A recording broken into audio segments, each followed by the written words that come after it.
കേരളത്തിലെ പ്രമുഖമായ നീണ്ടകര തുറമുഖമാണ്. ഇന്ന് ട്രോളിംഗ് നിരോധനം തുടങ്ങുകയാണ്. വരുന്ന 60 ദിവസം കേരളത്തിലെ യന്ത്രവൽകൃത ട്രോളിംഗ് ബോട്ടുകൾ തീരത്തേക്ക് മാറ്റി അവരുടെ മത്സ്യബന്ധനം നിരോധിച്ചിരിക്കുകയാണ്. എന്തുകൊണ്ടാണ് ട്രോളിംഗ് നിരോധനം എന്ന് കേരളത്തിലെ പൊതുസമൂഹത്തിന് പൊതുവിൽ അറിയില്ല. അതായത് മത്സ്യസമ്പത്ത് സംരക്ഷിക്കുന്നതിനും കടലിൻ്റെ അടിത്തട്ടും പരിസ്ഥിതിയും സംരക്ഷിക്കുന്നതിൻ്റെയും ഭാഗമായിട്ടാണ് ട്രോളിംഗ് നിരോധനം എല്ലാ വർഷവും സർക്കാർ നടപ്പിലാക്കുന്നത്.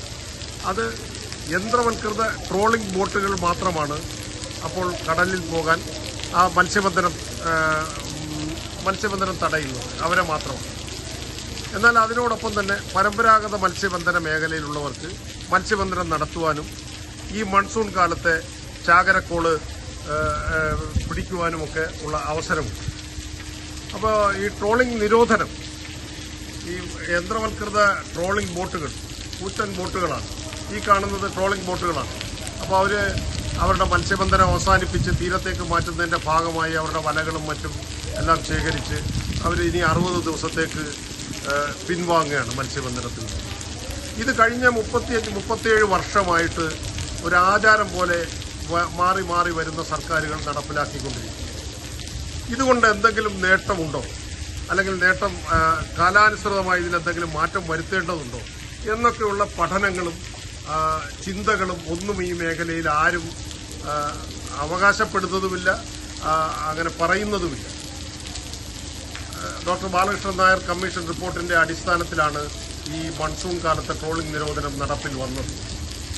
അപ്പോൾ ആ ട്രോളിംഗ് നിരോധനം കൊണ്ട് മത്സ്യസമ്പത്ത് വർദ്ധിക്കുന്നുണ്ടോ, മത്സ്യമേഖലയ്ക്ക് നേട്ടമുണ്ടോ, ഇതൊന്നും വീണ്ടും പഠന വിഷയമാക്കിയിട്ടില്ല. കാലാകാലങ്ങളിൽ നടത്തുന്ന ഈ ട്രോളിംഗ് നിരോധനം ഒരു ആചാരം പോലെ നടക്കുകയാണ്. എന്നാൽ ട്രോളിംഗ് നിരോധനം കൊണ്ട് ഈ മേഖലയ്ക്ക് എന്തെങ്കിലും നേട്ടമുണ്ടായിട്ടുണ്ടോ, അത് ഇനിയും പഠന വിഷയമാക്കേണ്ടിയിരിക്കുന്ന ഒരു വസ്തുതയാണ്. അപ്പോൾ കഴിഞ്ഞ 3 പതിറ്റാണ്ട് കാലമായി ഈ മേഖലയിലെ മത്സ്യബന്ധന രീതികൾ, പരമ്പരാഗത മേഖലയിലെ മത്സ്യബന്ധനം എന്ന് പറയുന്ന ആണ് നമ്മൾ ഈ കാണുന്ന വള്ളങ്ങൾ. ഈ കാണുന്ന വള്ളങ്ങളാണ് കൂറ്റൻ വള്ളങ്ങൾ, ഇൻബോർഡ് വള്ളങ്ങൾ.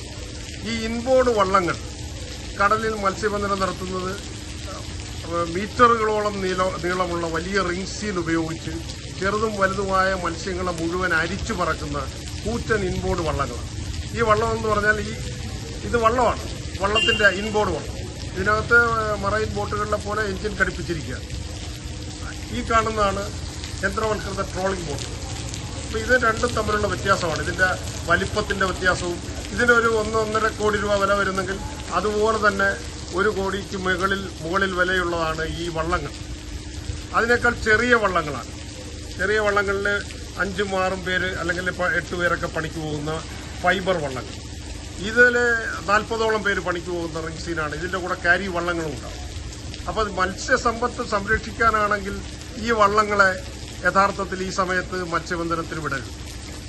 ഈ ആവശ്യം ഉയരുന്നെങ്കിലും അത് രാഷ്ട്രീയപരമായ തീരുമാനത്തിൻ്റെ പിൻബലത്തോടുകൂടി അവർ മത്സ്യബന്ധനം നടത്തുകയാണ്. കാരണം ഇത് ഒരു വോട്ട് എന്നുള്ളത് വളരെ ജനാധിപത്യ സംവിധാനത്തിൽ വളരെ പ്രാധാന്യമാണ്. അപ്പോൾ അത് രാഷ്ട്രീയ ഭേദമന്യേ എല്ലാ വരുന്ന ഭരണകക്ഷികളും ഇവരെയും കടലിൽ ഈ റിംഗ് സീൽ ഉപയോഗിച്ച് വലിയ ഇൻബോർഡ് വള്ളങ്ങളെയും ഈ മത്സ്യബന്ധനത്തിന് വിടുകയാണ്.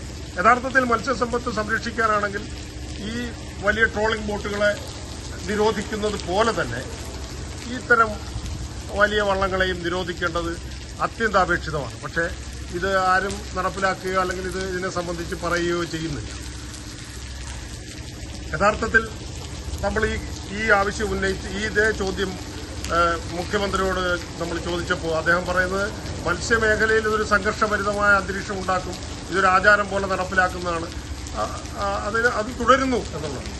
യഥാർത്ഥത്തിൽ ഈ മേഖലയിൽ മത്സ്യബന്ധനത്തിൽ അല്ലെങ്കിൽ മത്സ്യസമ്പത്തിൽ മാറ്റം വന്നിട്ടുണ്ടോ, അല്ലെങ്കിൽ ഈ നടത്തുന്ന ട്രോളിംഗ് നിരോധനം കൊണ്ട് എന്തെങ്കിലും മെച്ചമുണ്ടായിട്ടുണ്ടോ എന്നൊക്കെ പഠന വിഷയമാക്കേണ്ടതാണ്. കാരണം ഈ യന്ത്രവൽകൃത ബോട്ടുകൾ പിടിക്കുന്ന മത്സ്യം, അതായത് കരിക്കാടി തുടങ്ങിയ ചെമ്മീനുകൾ, കരിക്കാടി, കണവ പോലെയുള്ള ഡീപ് സീയിൽ നിന്ന് പിടിക്കുന്ന ചെമ്മീനുകൾ ഈ മൺസൂൺ കാലത്ത് വലിയ തോതിലാണ് ഉൾക്കടലിലൂടെ ഈ ഭാഗത്തേക്ക് ഒഴുകി വരുന്നത്, തെക്കൻ കടലിലേക്ക്. ഒരു ഒഴുക്കിലാണ് വരുന്നത്. അത് 2 ആഴ്ച അല്ലെങ്കിൽ 1 മാസമോ നീണ്ടു നിൽക്കുന്ന ഒരു ക്യാച്ചിങ് ആണ് ഈ കരിക്കാടി ചെമ്മീൻ. അത് കൊല്ലം തീരത്ത് ഈ കരിക്കാടി ചെമ്മീൻ എന്ന് പറഞ്ഞാൽ വലിയ വിദേശ നാണ്യം നേടിത്തരുന്ന വലിയൊരു നമ്മുടെ സാമ്പത്തിക നിലയ്ക്ക് സാമ്പത്തിക ഭദ്രതയ്ക്ക് വലിയൊരു നേട്ടമുണ്ടാക്കുന്ന ഒരു ക്യാച്ചിങ് ആണ് ഈ കരിക്കാടി ചെമ്മീൻ പിടിക്കുക വഴി നേടിയെടുക്കാനാവുന്നത്. ആ സമയത്താണ് ഈ ബോട്ടുകൾ നിരോധനത്തിൻ്റെ ഭാഗമായി കെട്ടിയിട്ടുണ്ട്.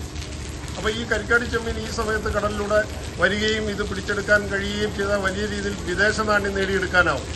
പക്ഷെ മത്സ്യസമ്പത്തിൻ്റെ സംരക്ഷണം എന്ന് പറഞ്ഞ് ഇതിപ്പോൾ നിരോധിച്ചിരിക്കുന്നത് അതാണ് വസ്തുത. പക്ഷേ ഇത് കാലാകാലങ്ങളിൽ വന്ന മാറ്റവും മത്സ്യബന്ധന രീതിയിൽ വന്ന മാറ്റവും ഇതുകൊണ്ടുണ്ടായിട്ടുള്ള ഗുണഫലങ്ങളുമൊക്കെ വിലയിരുത്തിക്കൊണ്ട് ഇത് പുനരാലോചിക്കേണ്ടതല്ലേ എന്ന് ശാസ്ത്രജ്ഞരും അതുപോലെ തന്നെ പരിസ്ഥിതി വിദഗ്ധരും ഈ മേഖലയിലെ വ്യവസായികളും പറയുന്നു. അപ്പോൾ ഈ കുറ്റൻ ബോട്ടുകൾ എന്ന് പറഞ്ഞാൽ ഈ കേരളത്തിൽ എനിക്ക് തോന്നുന്ന 2000-3000 ബോട്ടുകളുണ്ട്. കേരളത്തിൽ തെക്ക് തൊട്ട് വടക്ക് വരെയുള്ള വലിയ ട്രോളിംഗ് ബോട്ടുകൾ. ഈ ബോട്ടുകളെല്ലാം നിശ്ചലമായി കഴിഞ്ഞാൽ ഇതൊരു സ്വയം സംരംഭകരാണ്. 1 കോടിയും 50 ലക്ഷവും 20 ലക്ഷവും 15 ലക്ഷവും ഒക്കെ മുടക്കി ചെറുതും വലുതുമായ ബോട്ടുകൾ ഉള്ള ഓരോ സംരംഭകരാണ്. അപ്പോൾ അവരുടെ ജീവിതം ഈ പറയുന്നത് പോലെ വളരെ ശോഭനമല്ല. കടലുകൊണ്ട് അവർക്ക് ഏറ്റവും നല്ല ക്യാച്ചിങ് കിട്ടുന്ന ഏറ്റവും നല്ല ഒരു സമയത്താണ് ഈ നിരോധനം. അപ്പോൾ അവർ പറയുന്ന ഈ നിരോധനം 60 ദിവസമാക്കി അവർ അക്സെപ്റ്റ് ചെയ്തു. വള്ളക്കാരും എല്ലാം അക്സെപ്റ്റ് ചെയ്തു. പക്ഷേ അവർ പറയുന്നത് 120 ദിവസം വേണമെങ്കിലും ഈ നിരോധനമാക്കാം.